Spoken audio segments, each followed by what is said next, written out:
যা দেখছেন এটি কোনো বেসরকারি শহুরে বিদ্যালয় নয়, এটি রাজবাড়ীর বালিয়াকান্দি উপজেলার স্বাবলম্বী ইসলামপুর সরকারি প্রাথমিক বিদ্যালয়। প্রকৃতির ছোঁয়ায় গড়ে ওঠা বিদ্যালয়টি যেন এক শিশুরাজ্য।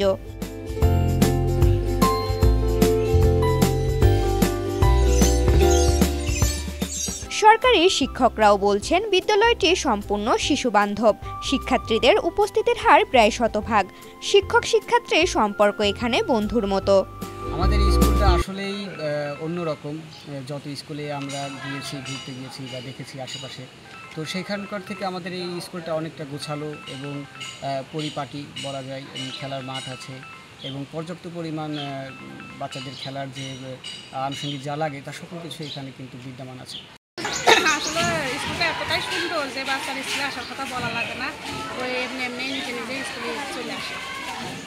স্কুলের সৌন্দর্য, স্কুলের চালচলন, মাস্টারদের ব্যবহার অনেক সুন্দর, স্কুলের পরিবেশ প্রকৃতি খুবই সুন্দর, এই জন্যই ও নিজে নিজে স্কুল চলে আসে। যারা পিছিয়ে থাকা ছাত্রছাত্রী তাদের জন্য স্যাররা অন্য স্যারদের ডেকে নিয়ে আসে। আমাদের যখন ছুটি থাকে তখন আমাদের ক্লাস নেয়, তারপরে নাইট কোচিং নেয় আমাদের। এমনি এই জন্য আমাদের কোনো টাকা পয়সা নেয় না। এই বিদ্যালয়ে যখন আমাদের রমজান মাস ছিল তখন আমাদের স্যাররা পড়াইছিলেন। এই বিদ্যালয়ে রয়েছে 477 জন শিক্ষার্থী এবং 10 জন শিক্ষক। 2024 সালে বিদ্যালয়টি ঢাকা বিভাগে সেরা এবং জাতীয়ভাবে দ্বিতীয় স্থান অধিকার করে। আমাদের স্বাবলম্বী ইসলামপুর সরকারি প্রাথমিক বিদ্যালয়টি 2024 সালে ঢাকা বিভাগে শ্রেষ্ঠ পর্যায়ে উত্তীর্ণ হয়েছে এবং এই 2024 সালে জাতীয় পর্যায়ে আমরা সারা বাংলাদেশের মধ্যে দ্বিতীয় স্থান অধিকার করেছি। এজন্য আমরা স্বাবলম্বী পরিবার গর্বিত এবং আনন্দিত। আর আমাদের বিদ্যালয়টি অন্য বিদ্যালয় থেকে আলাদা, কারণ আমাদের বিদ্যালয়ে আছে সততা স্টোর, যা আপনারা ইতিমধ্যে জানতে পেরেছেন যে আমাদের এই সততা স্টোরের উদ্ভাবক হচ্ছেন আমাদের অত্র বিদ্যালয়ের প্রধান শিক্ষক জনাব মোহাম্মদ শহীদুল ইসলাম স্যার। আমাদের বিদ্যালয়ে বন্ধু টিম আছে, যেটা আমার জানা মতে বাংলাদেশের আর কোনো বিদ্যালয় আছে কিনা সন্দেহ। আমরা এর উদ্ভাবক এবং এই বন্ধু টিমটা আমাদের ইতিমধ্যে নাইমে স্বীকৃতি পেয়েছে এবং ইউনেস্কো থেকেও এটাকে অভিবাদন বা সাধুবাদ জানিয়েছে। তো এই বিদ্যালয়ের যে এত দূর পর্যন্ত যে পথ, এটা আসার পুরোপুরি সম্পূর্ণ কারিগর এবং সম্পূর্ণ ক্রেডিট দিতে গেলে আমি দিব আমাদের অত্র বিদ্যালয়ের প্রধান শিক্ষক শহীদুল ইসলাম স্যারকে। কারণ ওনার যে পরিশ্রম, একটা মানে ছুটির দিনেও উনি মানে ওই যে 24/7 ওরকমভাবে আর কি ডিউটি দিয়ে যান বিদ্যালয়ে। মানে তার মন প্রাণ ধ্যান ধারণা সবই হচ্ছে বিদ্যালয়ের প্রতি। সে মানে আমার মনে হয় না কোনো শুক্র শনিবার স্যার আর কি ছুটি কাটান, বিদ্যালয়ে থাকেন এবং বিদ্যালয়কে এগিয়ে নিয়ে যাওয়ার জন্য, বিদ্যালয়টাকে দেশের মধ্যে সেরা শ্রেষ্ঠ করার জন্যই তিনি আপ্রাণ চেষ্টা করে যাচ্ছেন। আর আমরা তার সাথে সহযোগী হিসাবে আছি, আমরা শিক্ষার্থীরা, শিক্ষার্থীদের অভিভাবকরা এবং বিদ্যালয়ের অন্যান্য অংশীজনেরা।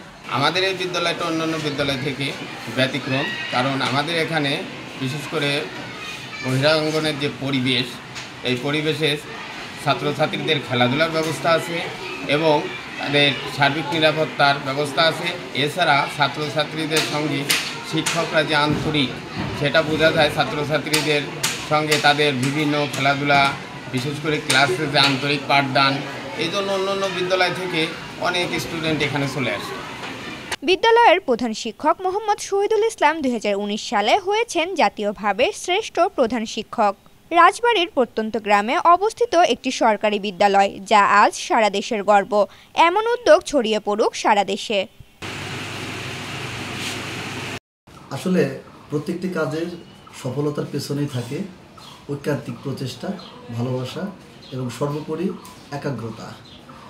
আমি মনে করি যে আমাদের শিক্ষক হিসেবে যদি আন্তরিকতা থাকে এবং সেই আন্তরিকতার বহিঃপ্রকাশ যদি আমাদের বিদ্যালয়ে আমাদের শিক্ষার্থীদের মধ্যে আমরা সেটা ছড়িয়ে দিতে পারি এবং আমাদের যেটা ডিউটি সেটা যদি আমরা জাস্ট বা সফলভাবে ওদের উপর প্রয়োগ করতে পারি এবং স্বপ্ন দর্শনে উদ্বুদ্ধ করতে পারি, তাহলে আমি মনে করি যে স্থানকাল পাত্র সেটা কোনো বড় বিষয় নয়, যে কোনো জায়গা থেকেই সফল হওয়া সম্ভব।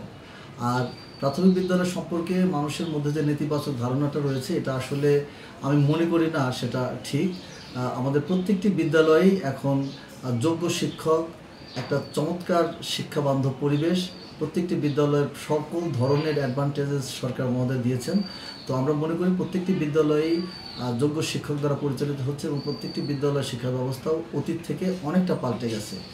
এই স্বাবলম্বী ইসলামপুর সরকারি প্রাথমিক বিদ্যালয় যেটা গ্রামের মধ্যে অবস্থিত হলেও এই বিদ্যালয়ের শিক্ষকদের যে বৈশিষ্ট্যটা সেটা হচ্ছে এরা শিক্ষার্থীদেরকে আপন করে নিয়েছে এবং শিক্ষার্থীরা যাতে সফল হয় এর জন্য এই সফলতাটা যেন মনে করে যে তাদের নিজেদেরই সফলতা এবং তারা তাদের ভালোবাসা দিয়ে এবং তাদের আন্তরিকতা দিয়ে এই বিদ্যালয়টার প্রত্যেকটি শিক্ষার্থীকে তারা শিক্ষাদান করে থাকে এবং এই বিদ্যালয়ের প্রত্যেকটি অঙ্গনে তাদের ভালোবাসার ছোঁয়া রয়েছে। উপজেলার প্রত্যন্ত গ্রামে স্বাবলম্বী ইসলামপুর সরকারি প্রাথমিক বিদ্যালয়টি অবস্থিত। এই স্কুলটা আমাদের এবার ঢাকা বিভাগে বিদ্যালয় পর্যায়ে বিদ্যালয় ক্যাটাগরিতে সেরা বিদ্যালয় নির্বাচিত হয়েছে এবং জাতীয় পর্যায়ে দ্বিতীয় স্থান অধিকার করেছে। এটা আসলে বিদ্যালয়টা একটু অনুকরণীয় অন্যদের জন্যে। এই বিদ্যালয়ের অবস্থানগত বা যে পরিবেশটা অত্যন্ত মনোমুগ্ধকর এবং মানে শিশু উপযোগী, শিশু বান্ধব যেটা বলবো। এবং তাছাড়া এই বিদ্যালয়ের যে শৃঙ্খলা ও নিয়মকানুন খুব যথাযথভাবে অনুসরণ করা হয়। আপনারা দেখবেন যখন শিক্ষার্থীরা স্কুলের মাঠে হাঁটে, যে পথটা আছে পথ দিয়ে কিন্তু তারা হাঁটে। ওরা কখনো নির্দিষ্ট সময় ছাড়া স্কুলের মাঠের ঘাসগুলো তারা নষ্ট করে না। এবং এখানে যে দৈনিক সমাবেশ হয় এবং এই দৈনিক সমাবেশটা খুব সুন্দরভাবে অনুষ্ঠিত হয়। শ্রেণীকক্ষে যে পাঠদান করা হয় এটা রুটিন অনুযায়ী পরিচালিত হয়। এটা আর বিদ্যালয়ের পরিবেশটা এবং খুব মানে মনোমুগ্ধকর এবং শিশু বান্ধব। প্রত্যেকটা শিশুই স্কুলে আসার জন্য উদ্গ্রীব থাকে। আর আমাদের এই বিদ্যালয়ের খেলার মাঠটা বেশ সুন্দর এবং দেখবেন এখানে যে ঘাসগুলো তৈরি করা হয়েছে সবুজের সমারোহ এখানে। তারপরে এখানে কিছু বিশেষ বৈশিষ্ট্য আছে বিদ্যালয়ে। এই বিদ্যালয়ে আছে মানচিত্র কর্নার, তারপরে আছে Shapla square, success corner, yes I can corner, Shikha Anirban, Shaheed Minar, বিভিন্ন ধরনের পশু পাখির মোরাল, অভিভাবক ছাউনি যেটা বকুলতলা নামে পরিচিত, রিডিং কর্নার আছে, সততা স্টোর, স্বপ্ন প্রদীপ, অর্থাৎ শিশুরা বড় হয়ে কী হতে চায় তা তারা এই স্বপ্ন প্রদীপে লিখবে। অর্থাৎ শিশুদের মধ্যে স্বপ্ন জাগ্রত করাই এই কর্নারের লক্ষ্য। এবং এখানে লস্ট অ্যান্ড ফাউন্ড যে একটা কর্নার আছে, যদি কারোর কিছু হারিয়ে যায় তখন তারা যদি কেউ পায় ওটা গুছিয়ে নিয়ে তারা ওখানে রাখবে এবং যদি যে যার হারিয়ে গেছে সে ওখানে খুঁজতে পারে এবং সে তার জিনিসটা পাবে। এই লস্ট অ্যান্ড ফাউন্ড কর্নার। মানবতার দেয়াল আছে, অর্থাৎ যার যে জিনিসটা প্রয়োজন নেই সে সেটা সেখানে রেখে দেবে এবং যার যে জিনিসটা প্রয়োজন ওখান থেকে সে সেটা নিতে পারে। আলোকিত যে বিদ্যাপীঠের ছবি বিভিন্ন আমাদের এই জেলার বা উপজেলার বা দেশের সেগুলো আছে ওখানে। এবং শিক্ষক অভিভাবক শিক্ষার্থীদের মিলনায়তনটা বেশ সুন্দর। এবং এখানে মুক্তির স্মৃতিগাথা কর্নার একটা আছে, যেখানে মুক্তিযুদ্ধের স্মৃতিচারণ করতে পারবে শিশুরা বা অন্যান্য। এবং এর একটা সবচেয়ে চমৎকার যে ব্যাপারে স্কুলের একটা ফুলের বাগান আছে। ফুলের বাগানটা অনেক সুন্দর এবং এই স্কুলের পরিবেশটাকে অনেক মানে সৌন্দর্যমণ্ডিত করে এটা। আর এখানে সকল শিশু যে তাদের নির্ধারিত স্কুল ইউনিফর্ম পরে তারা বিদ্যালয়ে আসে এবং শিক্ষক আন্তরিকভাবে পাঠদান করেন। আর একটা বিশেষ যে কাজটা না বললেই নয়, যে স্কুলের প্রধান শিক্ষক জনাব মোহাম্মদ শহীদুল ইসলাম তার আন্তরিক প্রচেষ্টায় এই স্কুলটাকে খুব উন্নতির একটা শিখরে এনেছে এবং তার আন্তরিক প্রচেষ্টা সে রাত নেই দিন নেই স্কুল নিয়ে পড়ে থাকে। এটা আমার মনে হয় অন্য অন্য শিক্ষকরা যদি এটা অনুসরণ করে তা আমাদের অন্য অন্য স্কুলগুলোও অনেক সুন্দর হবে। আর অন্য অন্য যে স্কুলগুলো আছে তারা এই স্কুলকে অনুকরণ করে তাদের স্কুলের পরিবেশটাকেও অনেক সুন্দর করতে পারে। এবং আমরা জানি যে আমাদের বিভিন্ন জেলা থেকে এই স্কুলকে দেখার জন্য, এই স্কুলকে অনুকরণ করার জন্য অনেক টিম আসে এবং আমরা এটা প্রাউড ফিল করি যে আমাদের স্কুলটা অন্তত অন্য অন্যদের জন্য অনুকরণীয় হয়েছে।